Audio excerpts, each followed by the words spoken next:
Great. Yeah, thank you, Francis, and thank you all for being here. As Francis said, I'm the AI editor at Fortune, the US business publication, where I lead a small team that kind of covers AI.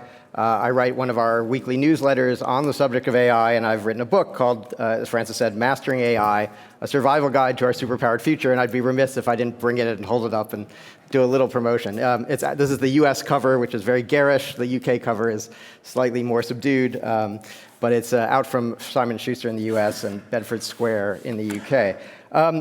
So actually, the book is mostly about AI. It's mostly about the generative AI revolution.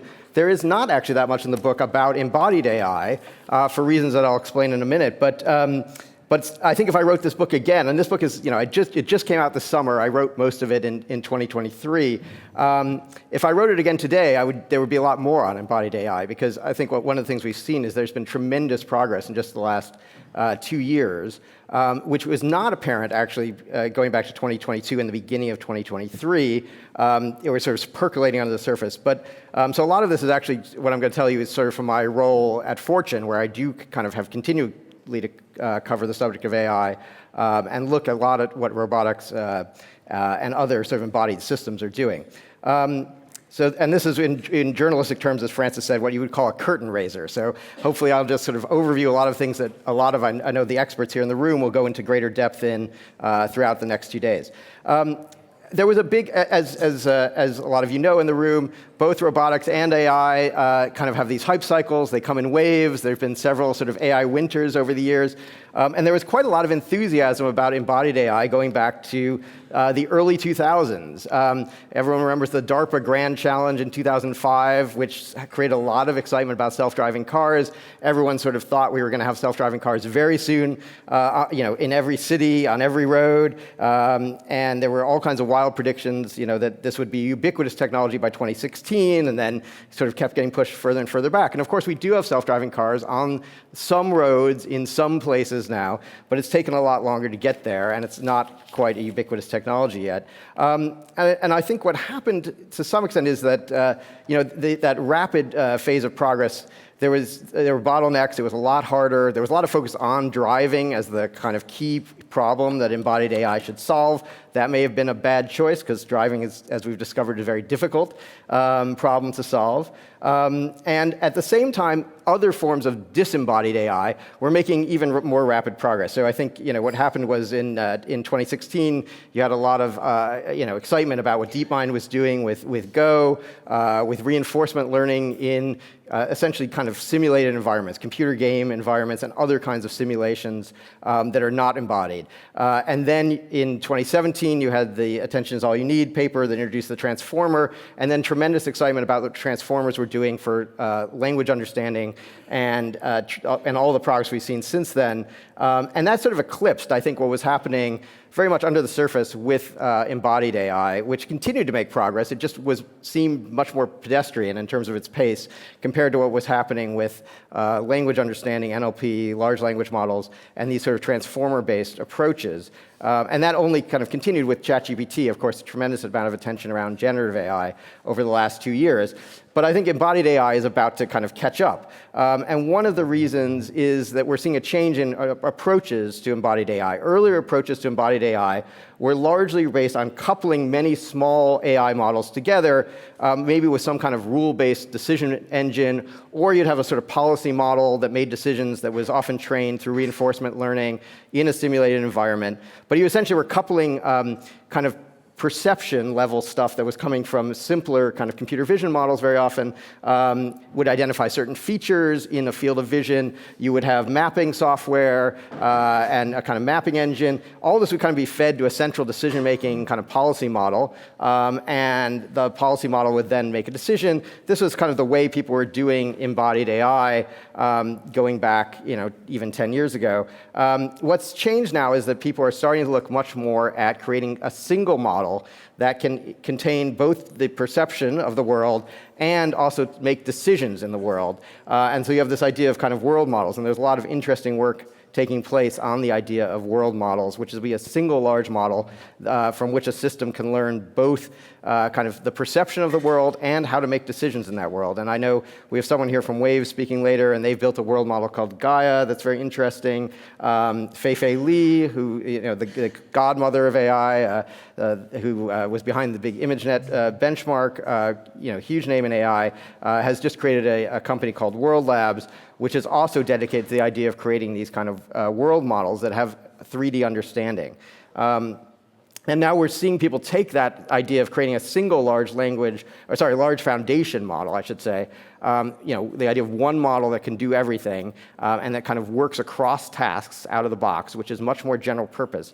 So we're starting to see that being applied to real world problems with embodied technology. So you have a kind of whole wave of what I call self-driving 2.0 companies. Wave from the UK is among them. There's Momenta from China. Tesla, actually, with their new sort of full self-driving attempt, is also talking about a single model that handles both the perception of the world outside and the decision-making. And Waymo, which had originally built its systems on this sort of coupling together of many different models, has also started talking about rebuilding their entire tech stack around this kind of foundation model approach. We're also seeing that foundation model approach being applied to general robotics. And again, one of the big problems with robot systems before is that it took quite a lot of time to get them trained or programmed to work in a particular environment and at a particular task. And the idea is that maybe you can create a foundation model that is pre-trained on many different environments and tasks and have it deploy sort of straight out of the box into a specific environment with much less training necessary for that environment, which would sort of speed up adoption. And you're seeing this number of companies, I'll just mention a few names that are working on this. Physical Intelligence is one of them.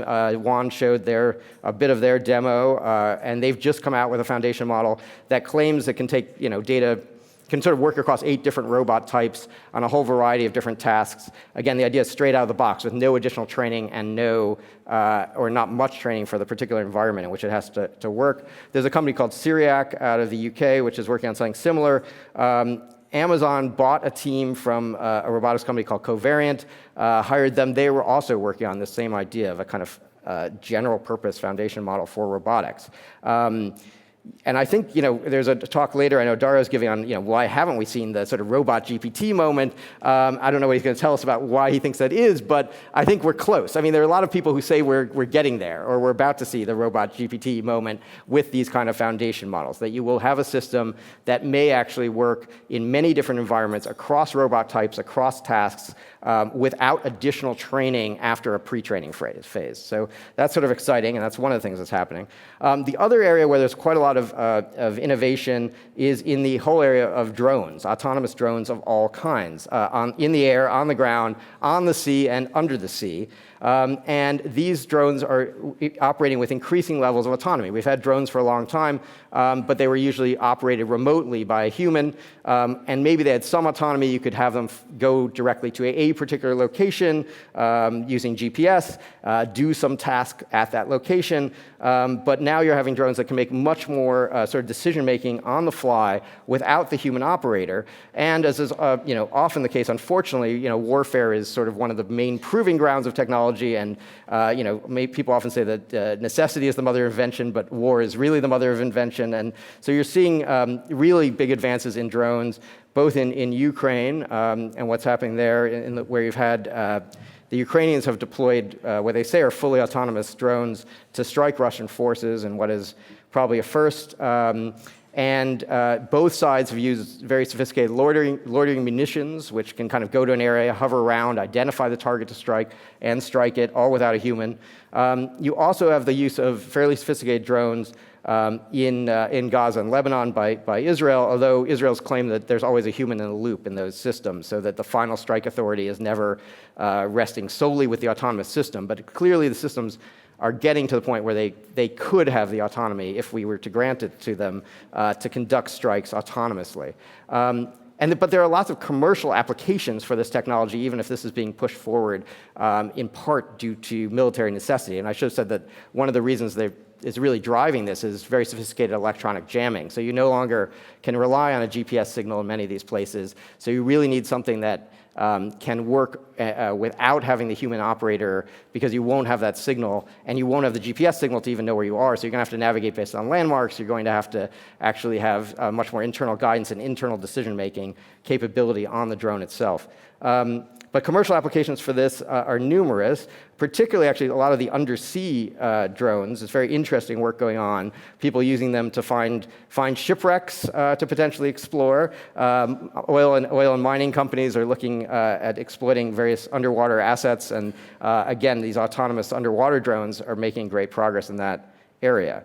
Another big area that is being enabled by, where we're seeing a lot of progress on embodied intelligence, is the whole idea of humanoid robotics. And I know we have several people talking about that here at the conference as well. I think the first likely settings for these humanoid robots, and you have companies like Figure AI, Agility Robotics, Tesla's Optimus project has gotten a lot of attention, 1X, Boston Dynamics, they're all working on sort of humanoid robots. I think mostly we're going to see those in industrial settings first. Those seem to be the first use cases everyone's talking about.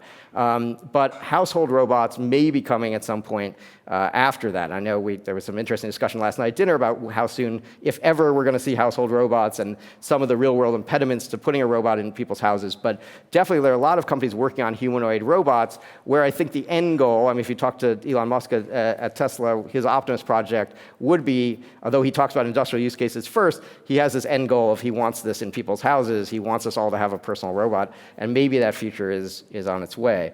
The other thing I wanted to mention about when it comes to interesting progress being made on embodied AI is the issue of, and this goes back to our definitions that we had up there at the beginning, do you need to actually have an artificial body to have embodied AI, or can you have systems that essentially have a piece of AI software where the human becomes essentially the body for the AI software? And I think we're sort of heading to this hybrid world with the new generation of wearable AI-enabled devices. So you have the Meta Ray-Ban VR glasses. You have various efforts to create some kind of wearable AI pin. Some of these have gone better than others. Sam Altman is supposedly working on some kind of a wearable device that would be AI-enabled. And this is interesting because then you have some combination of artificial intelligence and software that can advise the human to take certain actions in the world, and the human is using its body essentially to be the body for the AI in some ways if you're implementing that recommendation that the AI is telling you to implement. So I think there's some interesting ways in which we may see a kind of embodied AI, but where the human is actually the physical embodiment of the software, which I think is interesting to think about. One of the things that's happening across all of these use cases is that language, and in particular natural language, is becoming the interface with which we interact with most of these technologies, which is really interesting. It's one of the things that has gotten people really excited about progress in robotics. Is no longer do you necessarily have to have somebody who's an expert in programming to program the robot for the specific environment. You may be able to just tell the robot, I would like you to go into this environment and perform the following task. Go there and pick up this object from table number 1, move it to table number 2, please, and the robot will do it. And that, again, enables you to deploy these in many more environments much more rapidly, because you don't have to have a specialized team from the robotics vendor coming there to program the robot for that environment. The idea of language as the sort of universal interface for technology, which large language models are empowering, is quite exciting.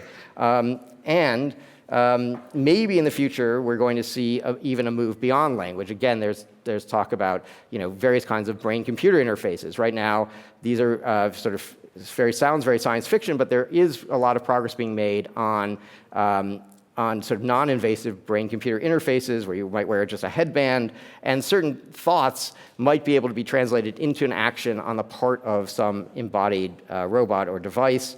And I think we may see that future coming along too, because that technology is also rapidly advancing. I don't know if anyone's talking about that during the conference today, but it's something else to kind of keep an eye on.